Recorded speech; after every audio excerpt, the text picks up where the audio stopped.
ரம்யா திடீரென காணாமல் போய்விட்டார். இது தொடர்பாக நாங்கள் புகார் அளித்தும் காவல்துறை எந்த நடவடிக்கையும் எடுக்கவில்லை. இந்த பெண் மட்டுமின்றி கடந்த சில வருடங்களாகவே இதுபோன்ற சம்பவங்கள் எங்கள் ஊரில் அதிகரித்து வருகிறது.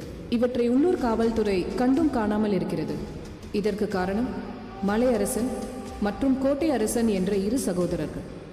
யூனியன் சேர்மன், கூட்டுறவு சொசைட்டி தலைவர், பள்ளி தாளாளர் போன்ற பதவிகளை பயன்படுத்தி மலையரசனும் மினரல் வாட்டர் கம்பெனி என்ற பெயரில் சட்டவிரோதமாக ஸ்பிரிட் தயாரித்து வரும் கோட்டை அரசனும் எண்ணற்ற குற்ற செயல்களில் ஈடுபட்டு வருகின்றனர். ஒரு ஊரை தண்ணி நம்ம தான் சப்ளை பண்ணுறோம், சரக்கு நம்ம தான் சப்ளை பண்ணுறோம். பாத்திரா பேரை மாற்றி போட போகிறானுங்க.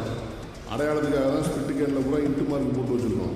அவர்களின் குற்ற செயல்களுக்கு எங்கள் பள்ளி மைதானத்தை உபயோகிக்கிறார்கள். ரம்யா காணாமல் போன வழக்கில் தாங்கள் உடனடியாக தலையிட்டு நீதி வழங்க வேண்டும். தவறினால் தலைநகரில் எங்கள் மாவட்ட ஆசிரியர்கள் அனைவரும் போராட்டத்தில் ஈடுபட முடிவு செய்துள்ளோம். நன்றி.